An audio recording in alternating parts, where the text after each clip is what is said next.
श्री निम्बार्क श्री हरिव्यास। श्री बालकृष्ण शरण देवाचार्य जी के बाद में श्री श्री जी श्री श्री राधा सुरेश्वर शरण देवाचार्य जी महाराज का चरित्र। कंठे सर्वेश्वरो यस्य हृदयोपदेश सुधा मुखे शांतो दांतो महादारो लोकानुग्रह कारक अधर्म शमनम धर्म रक्षणम भुवि यद व्रतम राधा सर्वेश्वर वाक्याम तम शरणम च गुरुम भजे। जिनके कंठ में निरंतर सर्वेश्वर प्रभु विराजमान है, निरंतर उपदेष्टा मर्ष से अमृत की बरसात बरसाने वाले, परम शांत, महाउदार, लोकानुग्रह कारक, निरंतर जन कल्याण के लिए, अधर्म को नष्ट करने के लिए, धर्म की रक्षा करने के लिए इस व्रत को धारण करके बोले आप प्रकट हुए। ऐसे श्री जी श्री राधा सुरेश्वर शरण देवाचार्य जी महाराज को हम गुरु रूप में निरंतर भजन करते हैं। विक्रम संवत 2 सहस्त्र पीठ पदासीन होय, श्री निम्बार्क यश सुधा पी प्याई सब कोय। संवत 1986 वैशाख शुक्ल परिवाज प्रकाशी, घोड़ विप्र कुल पावन कीना, जन्म श्री रामनाथ घर लीना। श्री सोनी बाई श्री माता, अतिशय भाग्यवती सुखदाता, अद्भुत सुत को जन्म दिया है, लालन पालन सुविधि क्या है। ऐसे माता पिता की महिमा, वर्णन कैसे होय जुतिहिमा। राम सुरत्न लाल द्विज भाष्यो, अद्भुत रत्न हृदय पुट राख्यो। लाल रंग अनुराग है जानो, यह अनुरागी रत्न पिछानो। अमित रत्न राशि की माला, वैष्णव जन ही बसी रसाला। विक्रत संवत 2002 में आप गद्दी पे विराजे। निम्बार्क संप्रदाय का यश आपने चारों तरफ प्रचार किया। संवत 1986 में वैशाख शुक्ल परिवार के दिन आपका जन्मदिन है। उस दिन आप प्रकट हुए। आपने घोड़ विप्र कुल को पावन किया और रामनाथ जी के घर में आप प्रकट हुए। आपकी माता का नाम सोनीबाई था, पिता का नाम श्री रामनाथ जी था। आपके माता पिता बड़े ही भाग्यशाली थे। बोले उनके भाग्य की महिमा का वर्णन कौन कर सकता है। बोले जिनके आप प्रकट हुए, बोले उनके भाग्य की वर्णन कौन सकता है। वो कितने सौभाग्यशाली थे। बोले अतिशय भाग्यशाली थे और उन्होंने सबको सुख प्रदान करने के लिए ऐसे सुत को जन्म दिया। बोले ये सुत अद्भुत था, कोई साधारण जन्म था। अद्भुत सुत ने जन्म लिया, आपका लालन पालन सुविधि तरीके से किया। बोले ऐसे माता पिता की महिमा जिस प्रकार से गाई जाए उतनी ही थोड़ी है।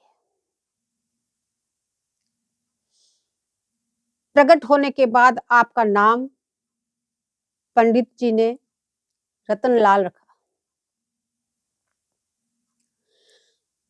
रतनलाल क्यों रखा? तो आपके हृदय संपुट में अद्भुत रत्न छिपा हुआ था। अद्भुत रत्न प्रियालाल। बोले ऐसा अद्भुत रत्न छिपा हुआ था, इसलिए नाम आपका रत्नलाल रखा। बोले रत्नलाल क्यों रखा? बोले उस अद्भुत रत्न के आप अनुरागी थे, तो लाल रंग अनुराग ही जानो, इसलिए रत्नलाल रखा। तो ये अनुरागी रत्न पिछानो, ये उस रत्न के कितने अनुरागी थे उसको पहचान करके आपका नाम रत्नलाल रखा। और वैसे तो आप अमित रत्नों की राशि है, अमित गुणों की खान है। प्रत्येक वैष्णव जन के हृदय में उन रसमई खानों की माला बसी हुई है। घोर वर्ण आजानुभुज मुखमंडित अति चारु, लघुवे तेज प्रताप अति हिय अति विमल विचार। अस अद्भुत बालक जग देखा, चंद्र कला बढ़त विशेषा। 11 साल आयु में आए, सतगुरु चरण शरण लवलाए। श्री निम्बार्क पीठ के स्वामी, बाल कृष्ण शरण अभिरामी। जगत गुरु श्री जी राजे, तिनकी चरण शरण हित काजे। संवत 1997 आषाढ़ शुक्ल की द्वितीया जानू। विधिवत ली दीक्षा शुभकारी, संस्कार युक्त 5 प्रचारी। तिलक माल मुद्रा सुटि सोहे, मुकुंद मंत्र महिमा जु मोहे। काम बीज युक्त मंत्र गोपालम, निखिल विश्व पालक जुरसालम।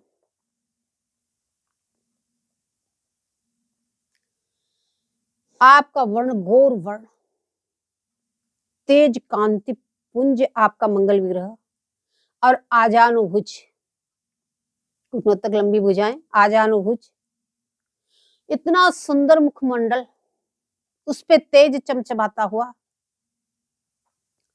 बहुत छोटी उम्र में ही इतना तेज, इतना प्रताप आपका चरित्र बड़ा ही विमल है, अत्यंत ही सुंदर है। बोले ऐसे अद्भुत बालक के जो दर्शन करते वही मोहित हो जाते। कहते ऐसे अद्भुत बालक को हमने नहीं देखा। इतना तेज पुंज, घोर वर्ण, आजानुभुज, बोले चंद्रकला की तरह धीरे धीरे धीरे आप बड़े होने लगे। 11 साल की आयु में आपको सदगुरुदेव की शरण में भेड़ चढ़ा दिया। बोले निम्बार पीठ के जो स्वामी बालकृष्ण शरण देवाचार्य जी थे,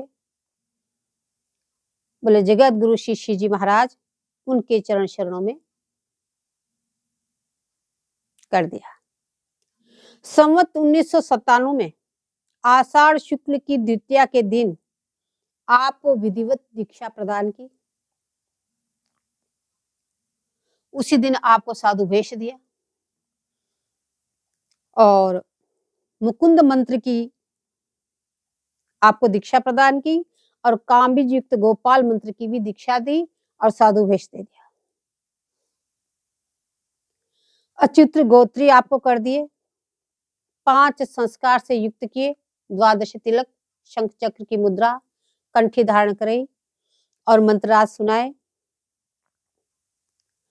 और फिर आपको नामकरण संस्कार किया। राधा सर्वेश्वर शरण देव दिया शुभ नाम, महिमा अमित अपार जस विश्व देन विश्राम। आपका नामकरण संस्कार किया, बोले नाम दिया आपको श्री राधा सर्वेश्वर शरण देवाचार्य जी महाराज, ये शुभ नाम आपका हुआ। आपकी महिमा अमित है और अपार है, जिसको कोई गायन नहीं कर सकता। और उसी समय आपको युवराज पद पे आसीन कर दिया। युवराज पद जो कीने आसीना, विद्या पढ़न भय लवलीना। पंडित लाडली शरण प्रतापी, काव्य तीर्थ विद्या निधि जापी। बाल कृष्ण शरण पद सेवी, श्री गुरु आज्ञा के बड़ खेवी। विरक्त वेशधारी ब्रह्मचारी, पढ़वन हार किए निर्धारी। लगभग 2 वत्सर पढ़िए पाए, 2 सहस्र संवत दर्शाए। श्री गुरुदेव निकुंज पधारे, लघुवय में क्षति भय अपारे। सर्वेश्वर इच्छा बलवानी, होय वही जो प्रभु मन मानी। करी संतोष चलहु भई आगे, सर्वेश्वर सेवा अनुरागे। युवराज पद पे आपको आसीन करके फिर आपको विद्या पढ़ने के लिए आपके लिए वहीं पे जो पंडित लाडली शरण जी रहते थे, बड़े प्रतापी थे, काव्य तीर्थ थे, बोले उनके पास में आपकी पढ़ाई का भार सौंपा, वो आपको पढ़ाने लगे। पंडित लाडली शरण जी बोले श्री जी बालकृष्ण शरण देवाचार्य जी के शिष्य थे और वो बड़े अनुरागी थे, गुरु आज्ञा का पालन करते थे। वो विरक्त वेशधारी थे, ब्रह्मचारी जी थे। आपको पढ़ने के लिए जो भी नियुक्त किए, वो सब विरक्त वेशधारी संत और ब्रह्मचारी को ही नियुक्त किए गए। उन्हीं के पास में संरक्षण में आपकी पढ़ाई हुई। जितने से भी आप पढ़े सब पढ़वन हाले विरक्त वेशधारी संतजन और ब्रह्मचारी जी थे। अब आपकी पढ़ाई में लगभग 2 साल बीते। जे सत संवत दर्शाए 2002 में 2 साल बीते तो श्री गुरुदेव भगवान निकुंज पधारे।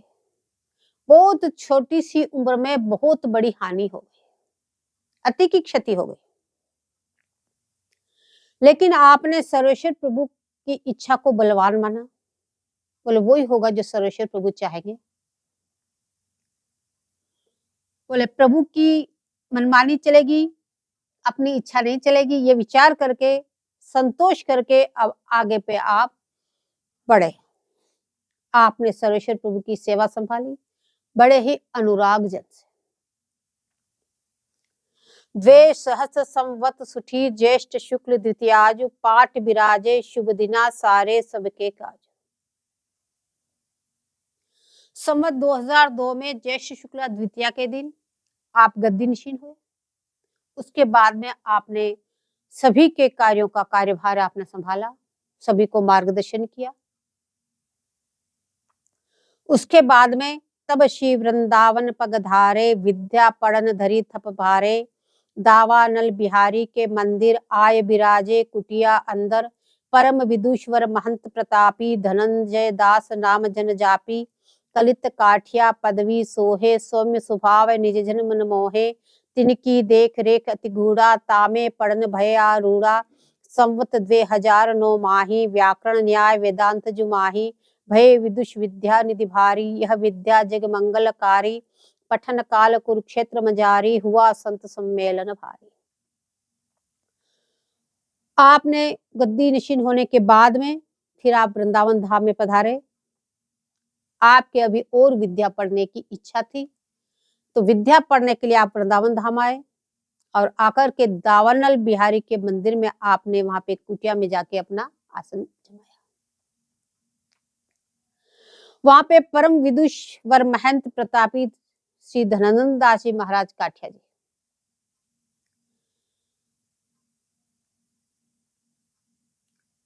आपके संरक्षण में आपने विद्या अध्ययन शुरू किया। बड़े तेज पुंज परम भजन के प्रतापी महात्मा थे। आप भी बड़े सिद्ध महात्मा थे।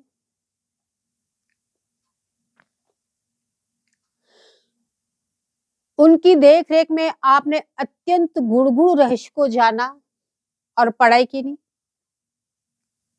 संवत 2009 में आपने व्याकरण शास्त्र न्याय शास्त्र वेदांत सब में पारंगत हो गए। सब प्रकार की विद्याएं आपने पढ़ के और बड़े विदुष हो गए, विद्यानिधि हो गए। और ये विद्या कौन सी थी? जन मंगल करने के लिए आपने इन सब विद्याओं का पढ़ा। इसी पढ़ने के समय में ही वृंदावन धाम में आप धनंजय दास जी काठिया के संरक्षण में पढ़ाई कर रहे थे। उसी समय कुरुक्षेत्र में बहुत भारी बड़ा एक संत सम्मेलन हुआ।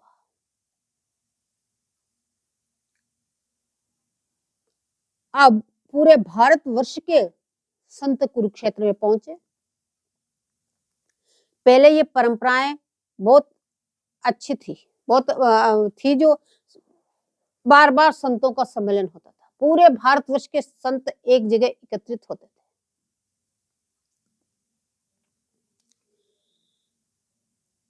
अब अध्यक्ष वहां पे आप श्री भी पधारे। अब सबसे बड़ी गद्दी निम्बार संप्रदाय की, तो शुरू से नियम रहा कि अध्यक्ष पद पे निम्बार संप्रदाय के आचार्य श्री विराजमान हुए। तो अब वहां पे उसमें आपकी उम्र बहुत छोटी थी, तो सबने विचार किया कब इस गद्दी अध्यक्ष पद पे किसको विराजमान करें। तो सभी वैष्णव जनों ने कहा जो आज दिन तक जो परिपाटी चली आई है वही विराजमान हो। तो पद अध्यक्ष को आपने किया अलंकृत जाय बड़े बड़े मनीषी भय चकित देख जस गाय श्री गोवर्धन मठ अधिकारी पूरी जो है जग मंगलकारी जगत गुरु शंकराचार्य कृष्ण तीर्थ महाराज है आरज। बड़े बड़े मठाधिकारी वहां आए हुए थे, गोवर्धन मठ के पुरी में जो शंकराचार्य जी थे वो भी उपस्थित थे, और भी जितने भी जगत गुरु शंकराचार्य जी थे, कृष्ण तीर्थ जी महाराज थे, सभी वहां पे उपस्थित थे। अब सब कहने लगे इतने बड़े संत शंकराचार्य जी, मठाचार्य जी, इतने में एक छोटे से बालक को गद्दी नशीन कर दिया, अध्यक्ष पद दे दिया, ये कैसे इसकी सारी व्यवस्था संभालेंगे।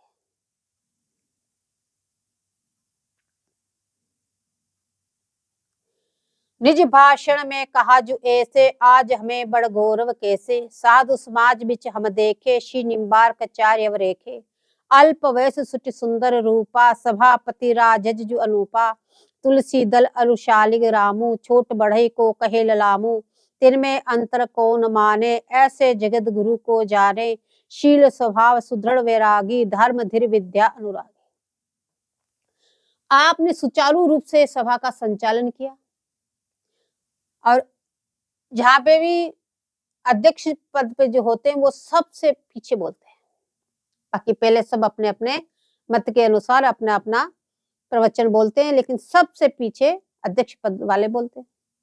लेकिन जैसे ही जय जय ने अपना भाषण दिया तो सभी को आश्चर्यचकित हो गए, और सब आपकी जय जयकार करने लगे, और सब कहने लगे आज हमें बड़े गौरव है कि निम्बार्क संप्रदाय पे इस तरह से आचार्य गद्दी नशीन हुए। आज हमने इस तरह से संतों के समाज में इनका प्रभुत्व देखा। बोले बहुत छोटी सी उम्र, आत्यंतिक सुंदर स्वरूप, तेज पुंज, सबको आकर्षित करने वाले, और सभापति के रूप में आप अनुपम रीति से विराजमान। सब कहने लगे वास्तव में शालिग्राम जी चाहे छोटे हो बड़े हो, उनमें कोई भेदभाव नहीं होता, सब समान होते हैं। तो आप जगत गुरु की पदवी पे विराजमान हैं, इसमें कोई अंतर नहीं। आपने ठीक उसी प्रकार से पालन किया, आपका शील स्वभाव और वैराग्य भी सुदृढ़ था। आपने अंत समय तक पूरा जीवन अपना वैराग्य पूर्ण निकाला, चाहे कितना ही वैभव था, लेकिन वो आपको स्पर्श नहीं किया।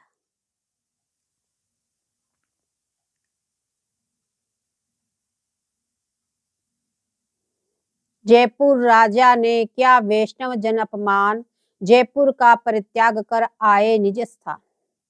90 वर्ष तहाँ गया न कोई, तत्पश्चात राज गया खोई। तब प्रजा ने आय पुकारा, राजा रहा न राज्य सहारा। हे प्रभु अब जयपुर पगधारे, श्रद्धालु जन को उद्धारे। संवत 2 शस्त्र पुण्य सातहि, जयपुर पगधारे सुख पातहि। हर्ष सिंधु अतिशय उपनाया, जन समूह एकत होए आया। बाजे बजवन हार बुलाए, नगर वासिन मंगल गाए। नगर यात्रा जयपुर केरी, भव्य भीर संग में करी फेरी। जिन यह सुख देखा निज नैनन, कौन विधि उचरे मुख बैनन।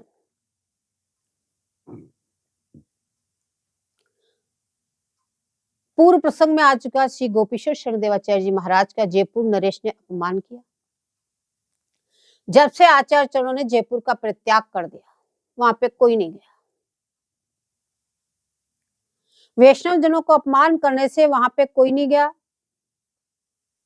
इस प्रकार से 90 वर्ष व्यतीत हो गए। 90 वर्ष तक जाकर किसी ने वहां पे, किसी भी आचार्य चरणों ने वहां जाके जयपुर में प्रवेश ही नहीं किया, पैर ही नहीं धरा। 90 वर्ष के समय में सब राजाओं के राज्य भी चले गए।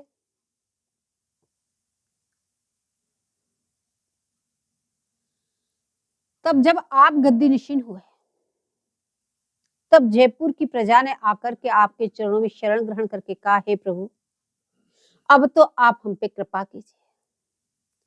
अब तो 90 वर्ष पूरे हो चुके हैं, अब तो न वो राजा रहे न वो राज्य रहा,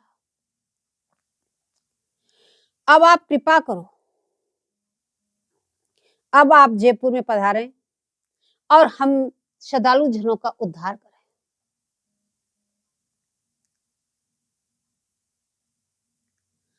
जब जय जय से विनती की तो आचार्य ऋषि ने कहा हम जब तक सर्वेश्वर प्रभु की आज्ञा नहीं होगी तब तक हम जयपुर में पग नहीं डालेंगे। बोले कैसे पता चले कि सर्वेश्वर प्रभु आज्ञा प्रदान करें? तो सबने मिलकर विचार किया कि कागज पे 6 पर्ची बनाई जाए, 3 पर्चियों पे लिखा जाए हाँ, 3 पे लिखा जाए ना। उनको मिला के सर्वेश्वर प्रभु के आगे रख दी जाए। एक छोटा सा बालक उठा के उस पर्ची को लाए। अगर उसमें हाँ आए तो जयपुर चलेंगे, ना आए तो नहीं चलेंगे। तो जेजे ने कहा एक बार नहीं, ऐसी पर्ची 3 बार रखी जाएगी और तीनों में हाँ आएगी तब चलेंगे। फिर वही क्रम किया, तीनों बार वो रखी गई, तीनों बार हाँ आया, तब जेजे तैयार हुए, बोले अब चलेंगे। संवत 2007 में आपने जयपुर में आपकी पधरावनी हुई। बोले पूरे जयपुर की जनता उमड़ पड़ी आपके स्वागत के लिए। पूरी जयपुर नगरी को सजाया गया, जगह जगह पे तोरण द्वार बंधन माल से और फूलों के खसके, चारों तरफ इत्र का छिड़काव, इस प्रकार से नगर को सजा करके और पूरा जनसमूह उमड़ पड़ा और जगह जगह पे शहनाई बज रही, आगे पीछे बैंड बाजे चल रहे हैं, बाजे बजवन हार बुलाए नगर वासिन मंगल गाए, घर घर में मंगल गाने लगे। इस प्रकार से पूरे जयपुर का नगर भ्रमण किया और पूरी जयपुर की जितनी प्रजा थी सब साथ में चली उस भ्रमण में। बोले जिन्हें यह सुख देखा निज नैनन कौन विधि उचरे मुख में, जिन्होंने ये दृश्य अपनी आंखों से देखा वो कहते हैं हम उस सुख का वाणी के द्वारा वर्णन नहीं कर सकते हैं, उसमें कितना सुख का सृजन हुआ।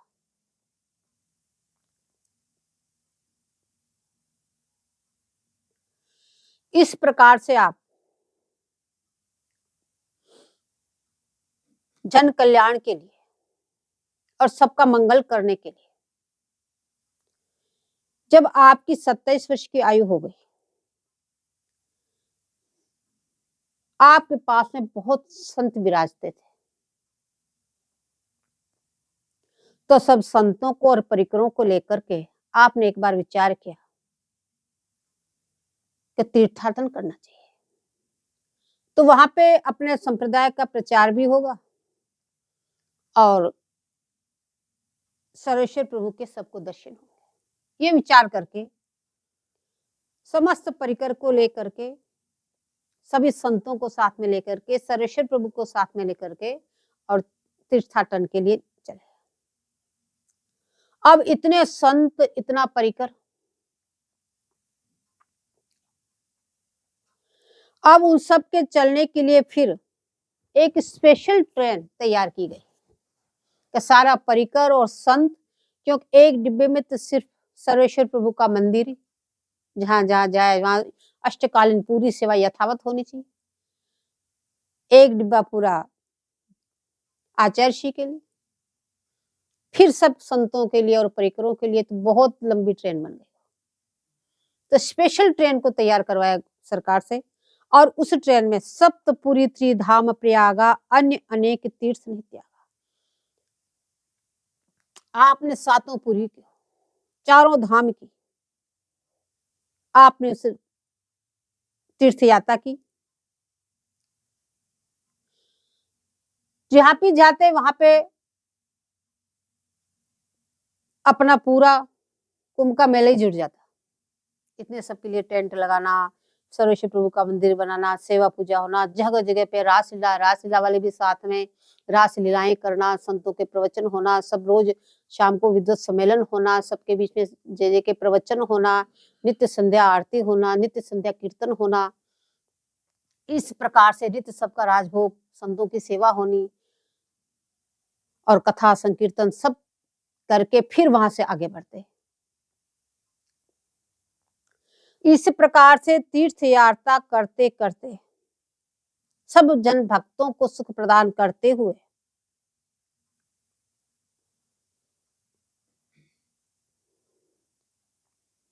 आपने तीर्थ यात्रा पूरी की।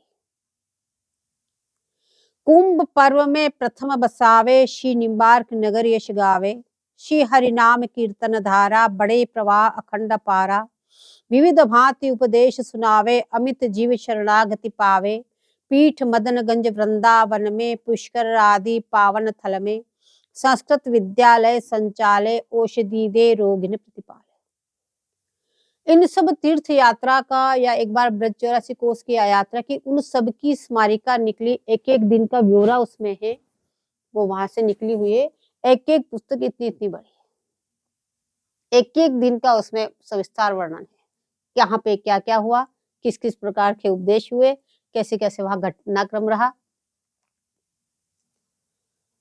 और जहां भी कुंभ होता, कुंभ में सर्वप्रथम निम्बार्क नगर का जाके स्थापना करते हैं। सबसे पहले निम्बार्क नगर ही बनता, और वहां जहाँ कुंभ में जो निम्बार्क नगर की स्थापना होती, उसमें निरंतर अखंड संकीर्तन होता। सर्वेश्वर प्रभु निरंतर विराजते, आप निरंतर विराजते। आपका उपदेश निरंतर शाम को विद्वत गोष्ठी होती, उसमें सबके वहां बहुत बड़े बड़े संत महंतों को बुलाया जाता, और आप अध्यक्ष पद को सुशोभित करते, और नित्य वहां पे सत्संग होती, नित्य रासलीलाएं होती। इस प्रकार से अमित जीवों को आपने शरणागति प्रदान की। आपके कितने शिष्य, बोले कोई गिनती नहीं। अमित जीवों को आपने शरणागति प्रदान की, और सबके कल्याण के लिए आपने आचार्य पीठ पे, मदनगंज में, वृंदावन धाम में और पुष्कर स्थल में निम्बार्क संस्कृत विद्यालय की स्थापना की,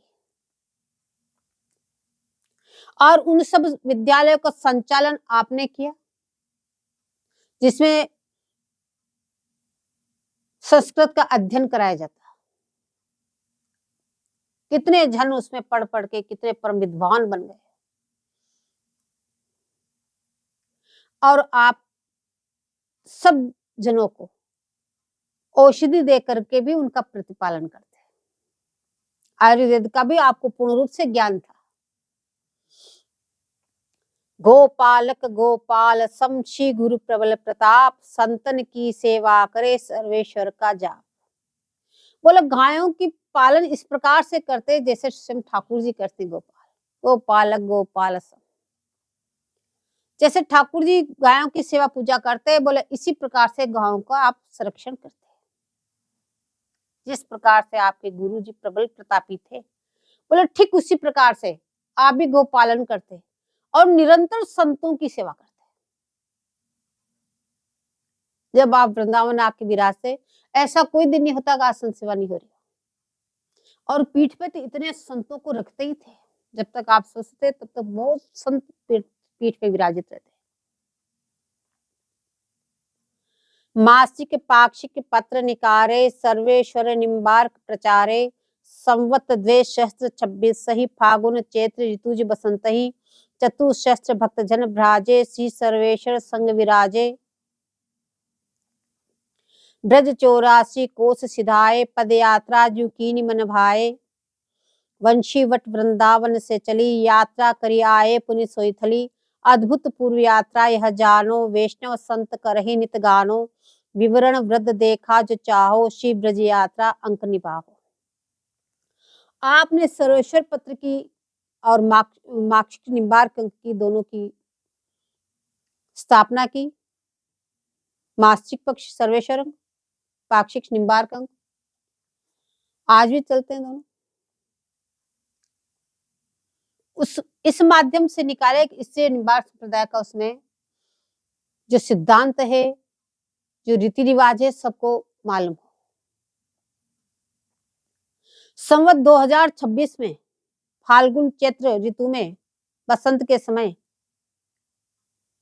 4000 भक्तों के साथ में श्री सर्वेश्वर प्रभु को साथ में लेकर के आपने ब्रज 84 कोस की पैदल यात्रा की।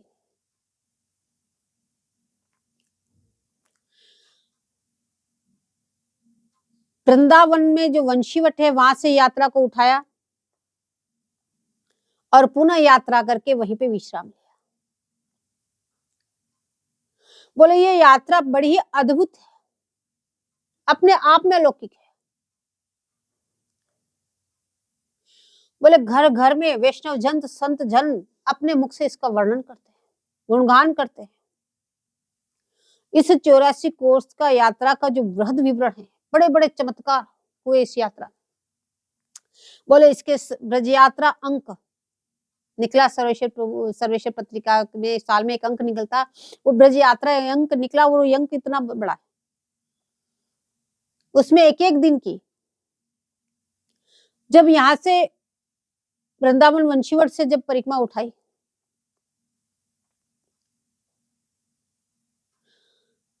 तो साथ में आपके कुतिया भी चली। जहां जहां आपका पड़ाव पड़ता, बोले वहां से थोड़ी दूर वो बैठी रहती, और जब उठ के चलते तब साथ में चलती। पूरी यहाँ आके उसने परिक्रमा पूरी की और आते ही उसने प्राण त्याग दिया। बड़े बड़े ब्रजवासियों से लाड रहा है।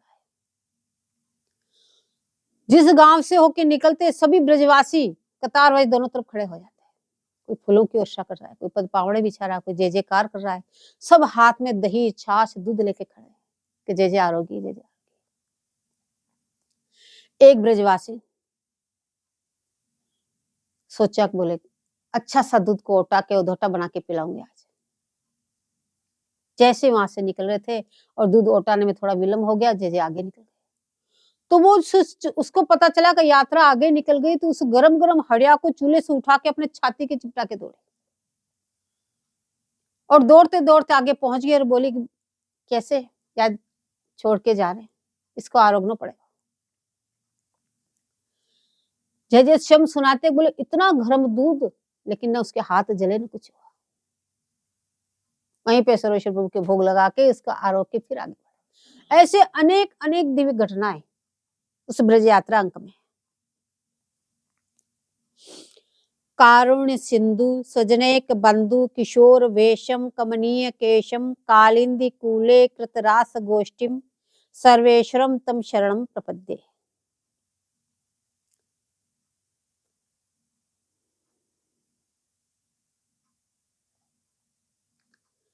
बोले करुणा में तो समुद्र के समान, अपने शरणागतों के लिए निज बंधु, पूर्ण किशोर वय व्यवस्था, सुंदर कमनीय घुंघराले सटकारे काले केश कलाप,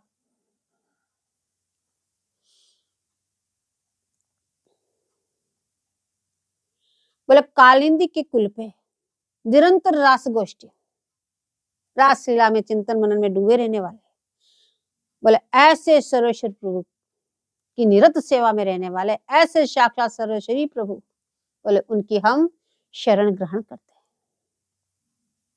2031 पुनी चैत्र कृष्ण की तीज सम्मेलन सातेवधि 5 दिवस का की। संवत 2031 में चैत्र कृष्ण पक्ष की तीज के दिन आपने 5 दिन का बड़ा भारी सम्मेलन किया। वो सम्मेलन किसके लिए किया? उस समय भी चारों धाम के संत महंत सबको बुलाया। बोले किस प्रयोजन से क्या? बोले श्री हरिव्यास देव आचार्य 600 वर्ष स्मृति शुभ कार्य। श्री हरिव्यास देवाचार्य जी महाराज को ठीक 600 वर्ष पूरे हो चुके थे, तो 600 वर्ष पूरे होने की स्मृति में आपने इतना बड़ा भारी उत्सव मनाया और सम्मेलन किया। 5 दिन का उत्सव मनाया। सनातन धर्म सम्मेलन ठाना, आद्योपांत को करही बखाना, धर्माचार्य सबही आए, एक मंच बैठे छवि पाए, लक्षावधि जनता इकठोरी, सम्मेलन देखन को दोरी, संत महंत भक्त भूपाला, नेता गण आए तिहि काला, खान पान पय पान अपारा, मानहु बहती यमुना जलधारा, गए सो करे प्रशंसा भारी, रहे जो मन पछतावे पारी, बृहद विवरण जो देखा चाहो, सम्मेलन स्मारिका मंगाओ। इस सम्मेलन का अगर तुम विस्तृत वर्णन देखना चाहते हो तो वो स्मारिका भी इतनी बड़ी है। कभी इनको भी एक एक को लेके करें। बोले वो स्मारिका इतनी बड़ी है, उसका बोले इसका विस्तार से वर्णन देखना चाहो, संक्षिप्त में यह बता रहे हैं। श्री हरिव्यास देवाचार्य जी महाराज को 600 वर्ष व्यतीत होने पे उनकी स्मृति में ये 5 दिन का उत्सव मनाया जिसमें सनातन धर्म का सम्मेलन किया। सभी पूरे भारतवर्ष के धर्माचार्य वहां पे आए और सभी के लिए इतना बड़ा भारी मंच बनाया कि उसपे सभी एक साथ विराजित हुए और लाखों की संख्या में जनता आई इस सम्मेलन में।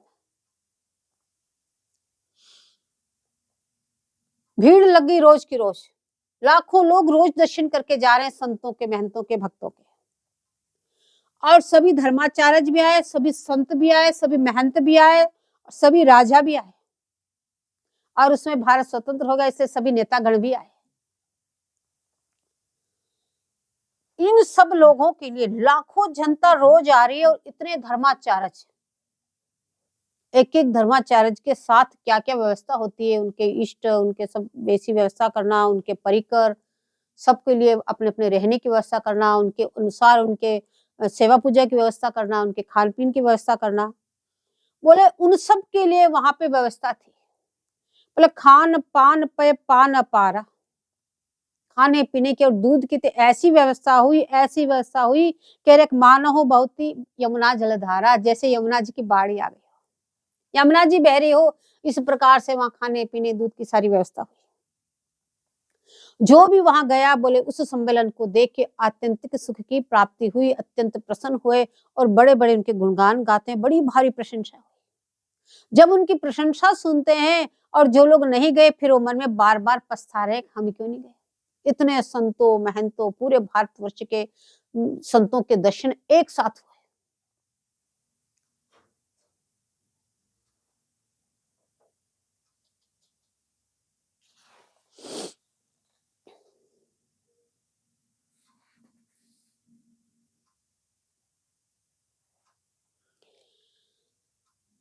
अधिक काल स्वाध्याय पुनि भजन भावना माहि धर्म प्रचार हित भ्रमण में सर्वेश्वर पद छाए।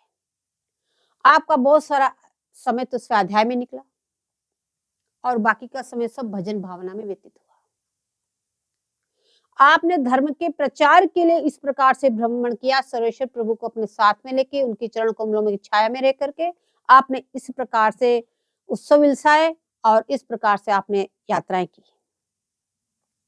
श्री वृंदावन जब पग धारे, पाद पीठ पद नाहि समारे, अन्य तीर्थ में भी अति प्रीति, चढ़न वाहन पद तल रीति, हृदय विशाल रसाल अपारा, मुख मुस्कन राजत सुख सारा, दे सन्मान सबही को पोषे, आपुन रहे सदा संतोषे, भूवत क्षमा सिंधु समगहरे, थीर आशय सुमेरुवत चेहरे, अमृत रसवत मधुरी बानी, चितवत हेज कृपा रस सानी, सदाचार मूर्ति धरि आया, कलिके चरित नाही भरमाया, ऐसे आचार्य सलोने, या जुग में जस हुए न होने। बोले जब भी आप श्री वृंदावन धाम में पधारते, बोले परिक्रमा के वहीं पे आप उतर जाते और अपने चरणों में चरण पादुका धारण नहीं करते। और वृंदावन धाम के अलावा अन्य तीर्थों में भी आपकी बड़ी भारी प्रीति थी। आपने अन्य तीर्थों में भी कभी भी वाहन पे न चले और नहीं चरण पादुका धारण की। आपका हृदय परम विशाल, सबका सम्मान करना, जो सम्मान के पात्र है उसका तो सभी सम्मान करते हैं, लेकिन जो उसके पात्र नहीं है उसको भी सम्मान करना, इतने विशाल हृदय वाले।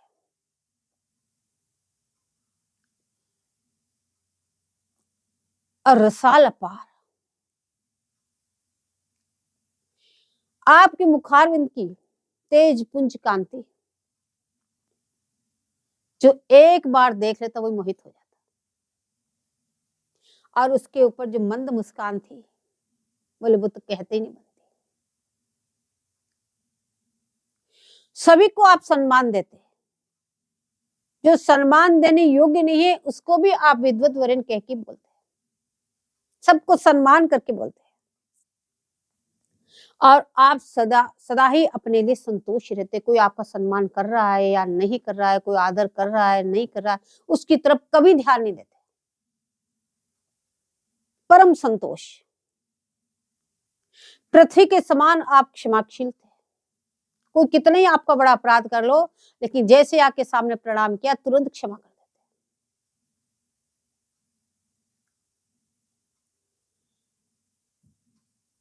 और सिंधु के समान गहरे थे,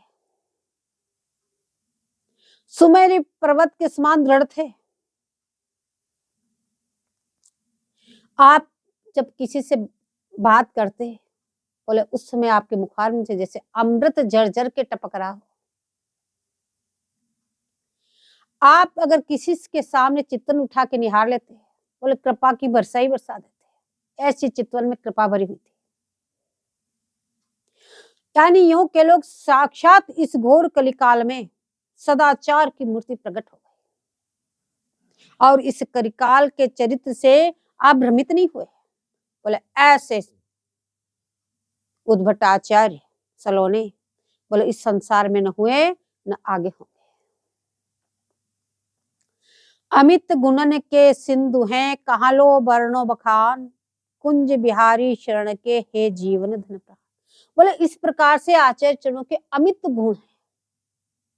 आप भी स्वयं पाकी रहे, आप भी सर्वेश्वर प्रभु की अपने हाथों से सेवा करते थे, जब तक स्वस्थ रहे अपने हाथों से।